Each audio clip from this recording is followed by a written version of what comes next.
এটা ব্যাকগ্রাউন্ড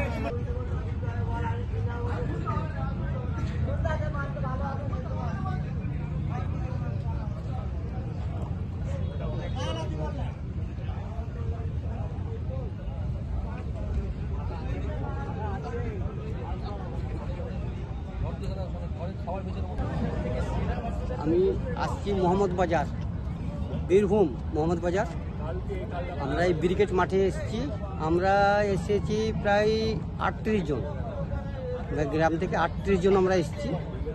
তাই 38 জন কেউ আগাপাছা হয়ে আসছে। আমি এই কালীঘাটের আমাদের কমরেডের সঙ্গে আমি চলে এলাম, নিয়ে আমি এই ক্যাম্পে রাত্রে এখানে থাকবো। তো এই ব্রিগেড মাঠে এসেছি আমরা। এই মিটিংটা হবে, মিছিলটা হবে, এইটাই আমরা মানে সহযোগিতা করার জন্যে আমরা সব এসেছি। আমরা তো দীর্ঘদিন আমরা জ্বলছি, এমনই আমরা কোনোদিনই সুখ পেছি না। আমরা যে করেছি, ধরলেন ওখান থেকে আসছি, যদি কোথাও গেছি একটা কার্ডের জন্যে, একটা কোনো ভোটার কার্ডের জন্যে কি আধার কার্ডের জন্যে, আমরা একটাও পেছি না। আমাদের ওদের কাছ থেকে আমরা একটা পেছি না। তো ওরা ডাইরেক্ট বলে দিচ্ছে ওরা সিপিএম, ওরা কিন্তু পাবে না।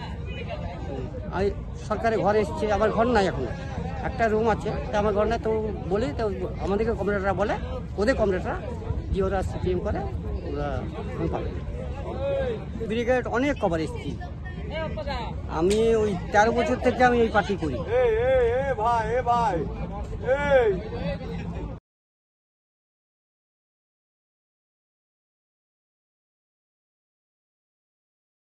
লুটেরাদের বিরুদ্ধে খেটে খাওয়া মানুষের লড়াই, তারই একটা অংশ হচ্ছে ব্রিগেড। এখানে যারা ডাক দিয়েছেন আমাদের ট্রেড ইউনিয়ন, কিষাণ সভা, ক্ষেত মজদুর, বস্তি সংগঠন, তাদের কর্মীরা কাজ করছেন রাত জেগে। করতেই কোনো বাধা বা অসুবিধা হচ্ছে কিনা দেখার জন্য আমার নিজের মনে হলো একবার এসে ঘুরে যাওয়া উচিত। প্রত্যেকবারই তাই করি। তা করছেন, রাতভর সাহেবের মাঠ সাহেবের তার চারদিকটা এসে ঢুকি বলল, উৎসাহ এমন আছে যে এই প্রথম ইতিমধ্যে মাঠ সাজানোর কাজ প্রায় হয়ে গেছে কমপ্লিট। ডেকোরেটার কাজটা বাকি করছে, মাইকেল লোকেরা কাজ করছে। যত ভলেন্টিয়ার আসার কথা তার থেকে বেশি ভলেন্টিয়ার এসছে। এতে বোঝা যাচ্ছে সারা আছে, জমাতে যারা আসবে যত আশা করা গেছিল তার থেকে বেশি লোক। একেবারে তলার মানুষ আসবেন, প্রান্তিক মানুষ আসবেন, খেটে খাওয়া মানুষ আসবেন। বাংলার রাজনীতি, দেশের রাজনীতি লুটেরাদের দখলে থাকবে না খেটে খাওয়া মানুষের বিষয়ের সামনে আসবে, সেটা কালকে পরীক্ষা। দিকে থাকছে ভিক্টোরিয়া। এই যে ব্রিগেডের মঞ্চ সাধারণত সমাবেশ যখন হয় এখানেই হয়, বামফ্রন্টের হোক, সিপিএমের হোক, আর ট্রেড ইউনিয়ন, কিষাণ সভা, ক্ষেত মজুরেরই হোক, এখানেই হয়। গতবার ওটা ইনসাফ ব্রিগেড ছিল, ওটা যুবরা নতুন ধরনের নতুন ধাঁচে করেছিল। এবারে প্রথম এই সিটু এআইকেএস এবং এই প্রথম ইতিহাস সৃষ্টি হচ্ছে। বামপন্থীরা ছাড়া কোনো রাজনৈতিক দল যতই মাতব্বরি করুক, টেলিভিশনে যতই কিছু বলুক, কিন্তু আদতে ব্রিগেডে সমাবেশ ডাকতে পারে না। প্রধানমন্ত্রীর সভা ডাকলেও তাকে একটা প্যাভিলিয়ন করে, এক্সিবিশন প্যাভিলিয়নের মতো করে করতে হয়। কিন্তু এরকম ভরা মাঠে, খোলা মাঠে এইরকম এপ্রিল মাসে ব্রিগেড ডাকার সাহস একমাত্র বামপন্থী সংগঠন করতে পারে। বিশেষত খেটে খাওয়া মানুষ যারা সারা বছর ধরে মাঠে, ইট ভাটায়, রাস্তায়, কলে, কারখানায় খনিতে যারা কাজ করছে ঝড়ে জলে বৃষ্টিতে রোদে তারাই এসে মাঠ ভরাতে পারে। অবশ্যই যে সমস্ত আজকের দিনের বাংলা এবং দেশে যেগুলো প্রাথমিকতার ভিত্তিতে যে বিষয়গুলো আছে সবই আসবে।